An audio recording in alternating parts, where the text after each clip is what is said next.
Lieutenant Colonel Robert Wolverton of the 506th Parachute Infantry Regiment crouched in a hedgerow 3 miles inland from Sword Beach, trying to orient a map that no longer matched the terrain around him. He'd been dropped 8 miles off target. His stick was scattered, and now at 10:47 a.m., he was staring at something he hadn't expected to see for at least another day: a column of British infantry moving fast through the village of Ranville with fixed bayonets and a precision that looked almost parade ground. The Americans had been fighting since 1:30 a.m. Most hadn't slept in 36 hours. They'd landed in darkness, separated from their units with no idea where they were. Some thought they'd been dropped in the wrong country. Others believed the entire invasion had failed. And then the British arrived, thousands of them, pushing inland from beaches the Americans didn't even know had been taken. The relief was immediate. The confusion came seconds later. Wolverton approached a British lieutenant from the 2nd Battalion Royal Warwickshire Regiment. The man was calm, methodical, checking a list of objectives on a clipboard. Wolverton asked where the command post was. The British officer pointed east toward the Orne River. Wolverton asked who was in charge of the sector. The officer paused, then said the question didn't make sense. Different commands, different chains, different plans. The radios didn't help. American sets operated on frequencies the British couldn't receive. Maps used different grid systems. Code words were uncoordinated. One American sergeant later wrote in his diary, "We liberated a village the Brits had already cleared 2 hours earlier. Nobody told us. Nobody knew." By noon, scattered American paratroopers were being funneled toward Pegasus Bridge, the critical canal crossing seized by British glider troops in the war's first minutes. The bridge was holding, but just barely. German counterattacks were intensifying. The plan, stitched together in hurried conferences between American and British officers who'd never met before that morning, was simple. Americans would reinforce the eastern flank, British troops would hold the western approach, and together they'd create a defensive line strong enough to survive the night. It sounded clean. It wasn't. Captain Richard Winters of Easy Company, 506th PIR, arrived at the bridge in the early afternoon with 18 men. He expected to find a British officer waiting with orders. Instead, he found a commando sergeant sorting ammunition and a stack of German bodies along the canal bank. The sergeant gestured toward a tree line and said the Germans were regrouping. Winters asked when the next British unit would arrive. The sergeant shrugged. Winters later wrote, "We were supposed to link up.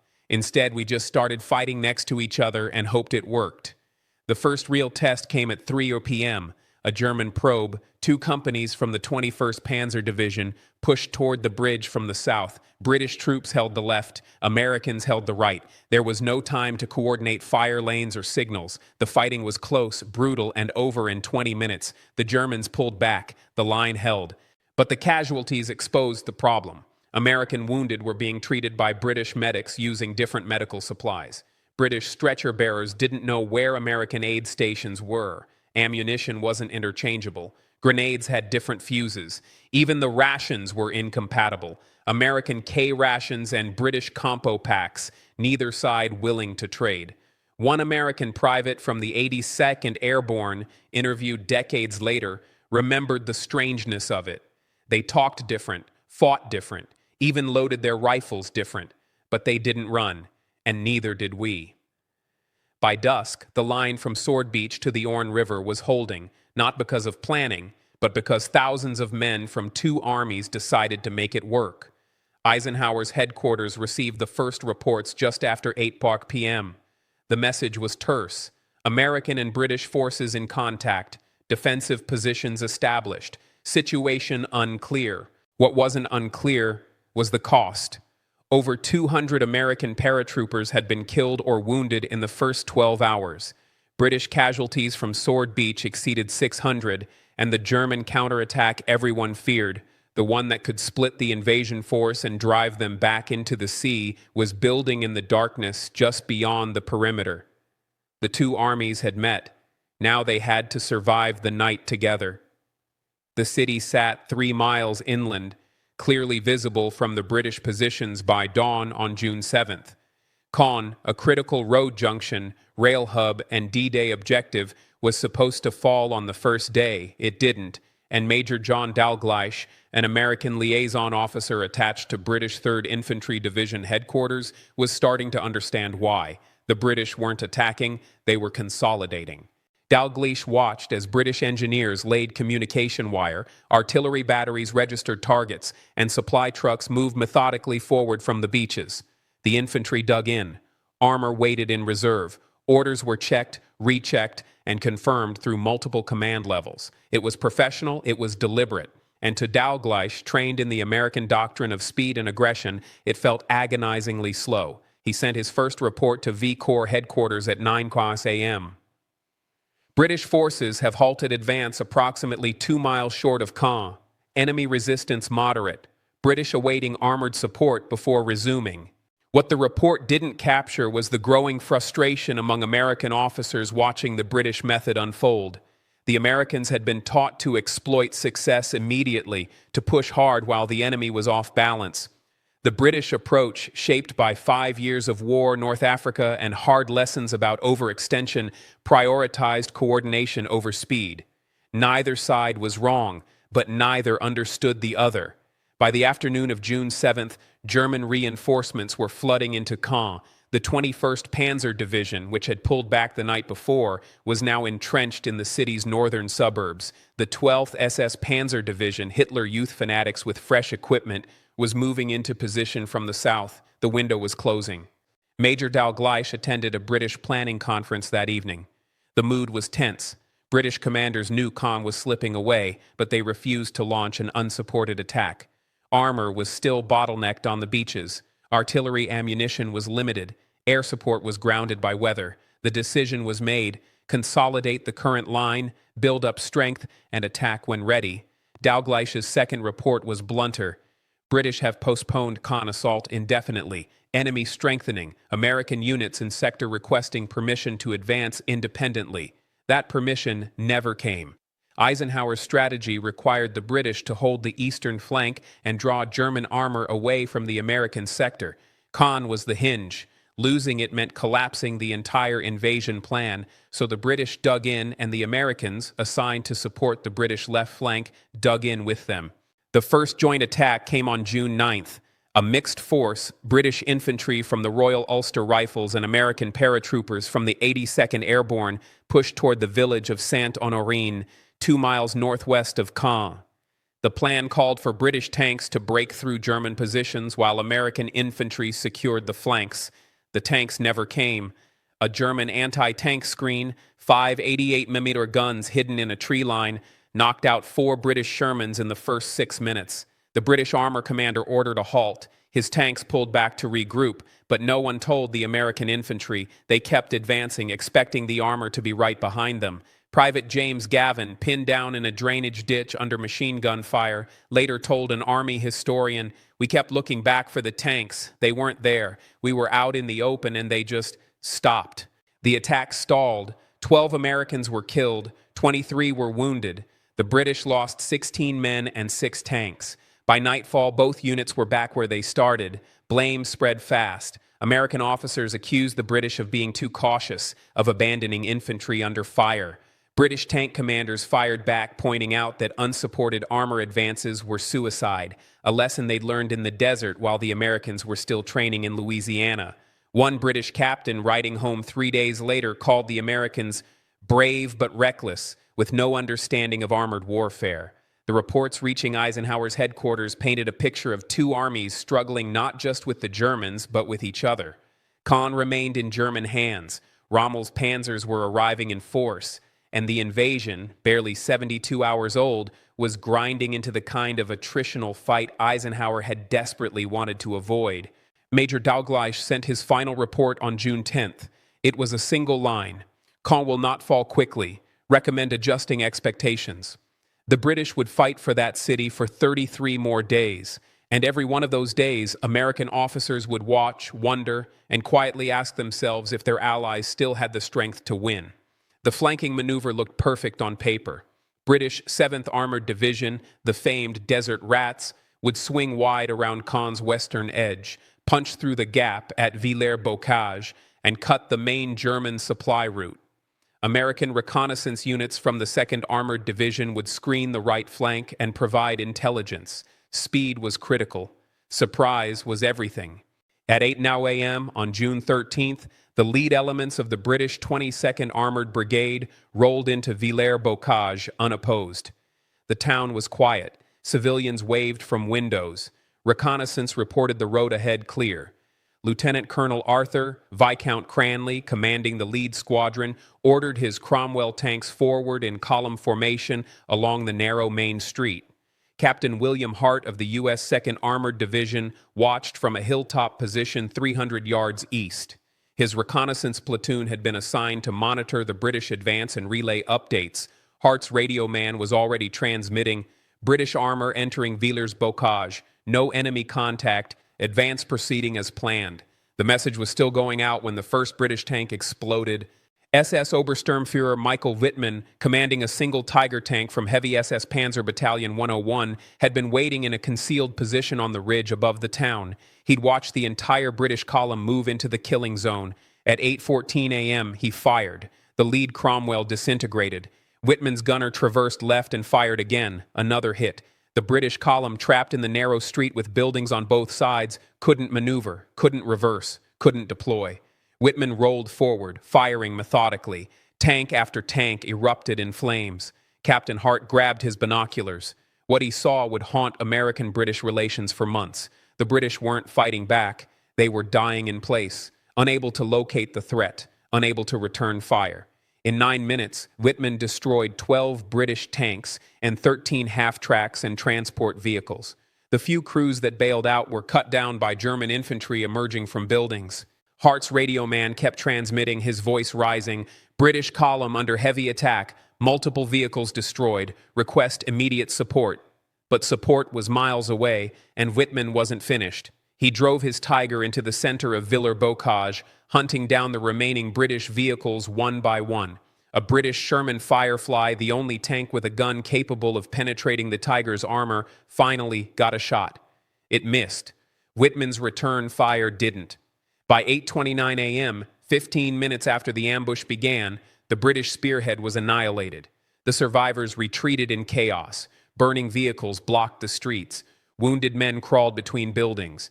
The flanking maneuver, the plan that was supposed to break the stalemate, collapsed before American observers who'd been told the Desert Rats were the best armored unit in the British Army. Hart's after-action report, filed that evening, was clinical but damning. British 22nd Armored Brigade suffered catastrophic losses to single enemy tank. Column destroyed in approximately 15 minutes. Unit withdrew in disorder. No effective resistance observed. The report circulated quickly through American command. Officers who'd already questioned British aggressiveness now had proof, or thought they did. One American tank commander, interviewed decades later, remembered the conversations that night. "We started asking if the Brits were done. 5 years of war, and maybe they just didn't have it anymore." The British saw it differently. They'd walked into an ambush, yes, but they'd been fighting the Germans since 1939. They'd learned hard lessons about Tigers, about German tactical skill, about the cost of underestimating the enemy. The Americans, in British eyes, were arrogant newcomers who'd never faced a Tiger in combat and had no right to judge. Wittmann's rampage at Villers-Bocage didn't just destroy tanks, it destroyed confidence. The British 7th Armored Division spent the next 3 days recovering, reorganizing, and licking wounds. The flanking route was closed. German reinforcements poured into the gap, and both Allied armies were now locked into exactly the kind of grinding, attritional battle that Eisenhower had warned would bleed the invasion dry. On June 14th, Montgomery briefed his senior commanders. The plan had failed. Caen would not fall quickly. The breakthrough would have to come somewhere else, probably in the American sector, but he phrased it carefully, emphasizing that the British were tying down German armor to enable American success later. American officers listening to the briefing heard something different. They heard excuses. The argument over Villers-Bocage would simmer for weeks, flaring up in staff meetings, reports, and private letters home. The alliance held, but the respect, the assumption that both armies were equally capable, equally committed, had taken its first real hit, and the Germans, watching from their positions around Caen, knew it. Operation Goodwood launched at dawn on July 18th with a bombardment so massive it registered on seismographs in southern England. Over 2,000 Allied aircraft dropped 7,000 tons of bombs on German positions south of Caen. 3 British armored divisions, nearly 800 tanks, prepared to punch through the shattered defenses and break into open country. American liaison officers positioned at British 8th Corps headquarters watched the preparations with cautious optimism. This was it, the decisive breakthrough that would vindicate 6 weeks of brutal fighting. Montgomery had promised Eisenhower that Goodwood would crack the German line wide open. The Americans, stalled in the Bocage hedgerows to the west, were counting on it. The first reports sounded promising. British tanks were advancing. Villages were falling. By midday, lead elements had pushed 3 miles beyond Caen. But then the radio traffic changed. German anti-tank guns, Tigers, Panthers, and 80 A&Meters positions that had survived the bombing were shredding the British armor. Tank after tank reported hits, casualties, withdrawals. Major Howard Cowan, an American observer attached to the British 11th Armored Division, watched from a forward position as a column of Shermans tried to cross open ground south of Canny. German guns, hull down on the Bourguebus Ridge, opened fire at extreme range. 6 British tanks were knocked out before they'd traveled 200 yards. The rest pulled back. Cowan radioed his report to 1st Army headquarters. British advance stalling, heavy armor losses, minimal penetration achieved. By the end of the first day, Goodwood had gained 6 miles at the cost of over 200 tanks. The advance continued for 2 more days, but the breakthrough never came. German defenses bent but didn't break. On July 20th, torrential rain turned the battlefield into a mudscape. Montgomery called off the attack. Final tally, 3 days of fighting, 6 miles gained, over 400 British tanks destroyed or damaged. Caen's southern approaches were finally clear, but the cost was staggering. And to American commanders watching from across the front, Goodwood looked like a catastrophic failure. Lieutenant General Omar Bradley, commanding U.S. First Army, said nothing publicly. But his staff officers weren't so diplomatic. One colonel, writing in his diary on July 21st, noted, "The British threw everything at the Germans and barely moved. Either their tactics are wrong or their troops are spent. Either way, we can't count on them for the breakout." 5 days later, the Americans launched their own offensive. Operation Cobra began on July 25th near St. Lo with a bombing campaign even heavier than Goodwood's. But the American plan was different. Narrower frontage, deeper penetration, exploitation forces ready to pour through the gap immediately. The 2nd Armored Division and 1st Infantry Division led the assault.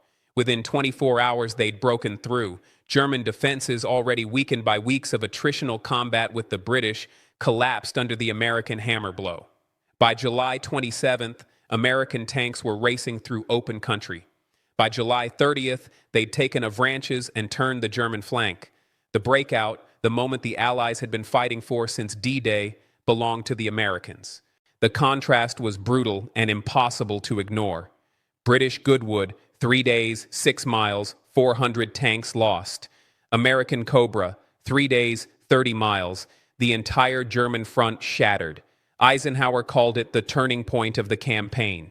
Patton's Third Army poured through the gap and began the race across France. British newspapers immediately pushed back. The Times ran a headline on August 2nd, "British operations enable American success." The article argued that Goodwood had drawn the bulk of German armor to the Caen sector, weakening the defenses opposite the Americans and making Cobra possible. Montgomery echoed the claim in briefings, insisting that the British role had been strategic, fixing enemy forces while the Americans delivered the knockout blow. American veterans saw it differently. Staff Sergeant Curtis Cullen, who'd fought through the Bocage with the 2nd Armored Division, later told an interviewer, "We heard the Brits were tying down panzers. Maybe they were. But we still had to fight through every hedgerow ourselves. We broke out because we pushed harder and didn't stop when it got bloody." The argument spilled into official channels. Bradley's after-action reports emphasized American innovation and aggression. Montgomery's stressed British sacrifices and the operational necessity of attritional combat. Both men were protecting their reputations. Both knew the alliance was fragile. Eisenhower, caught between feuding subordinates and competing national narratives, tried to smooth it over. In a message to Marshall on August 5th, he wrote, "Both British and American forces performed magnificently. Success belongs to the combined effort." But the letters soldiers sent home told a different story. British troops resented being portrayed as slow and overcautious. American troops resented the implication that they'd only succeeded because the British had done the hard work first. The alliance wasn't breaking. The invasion was succeeding spectacularly, but the cracks were visible to anyone paying attention. On August 10th, American and British columns met at Argentan, closing the Falaise pocket and trapping the remnants of two German armies. The victory was overwhelming. The war in France was effectively over, but the argument over who'd really won Normandy was just beginning. The war ended, the archives opened, and the full story of what American and British troops really thought of each other in Normandy began to emerge, not in official histories, but in diaries, letters, and interviews conducted decades after the guns went silent. Private Robert Rader of the 101st Airborne, interviewed in 1984, remembered his first encounter with British paratroopers near Pegasus Bridge on June 6th. They were polite, professional, completely unflappable. We were exhausted, scared, didn't know where half our guys were. They offered us tea in the middle of a battle. I thought they were insane. Then I watched them fight and I realized they'd been doing this for 5 years. This was just another day for them. That combination of admiration and bewilderment appears again and again in American accounts. The British were brave, no one questioned that.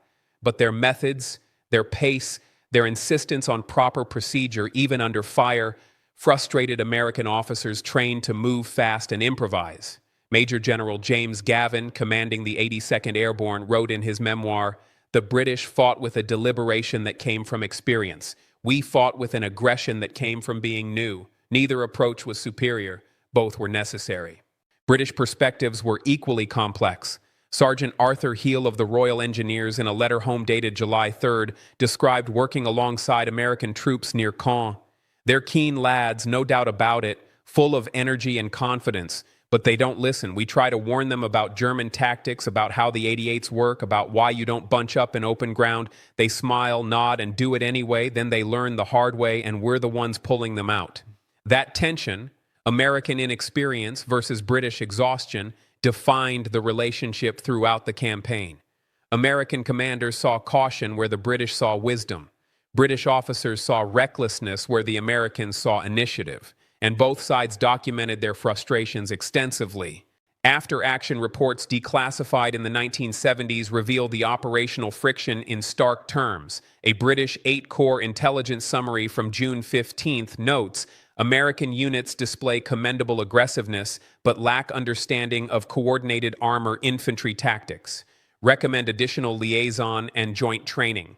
An American V-Corps report from the same week counters, "British forces excessively methodical in exploitation. Opportunities for rapid advance repeatedly missed due to over-consolidation." Both assessments were accurate, both missed the larger picture. What the records also show, and what becomes clear only when reading across the full documentary evidence, is that the alliance worked precisely because the two armies were different.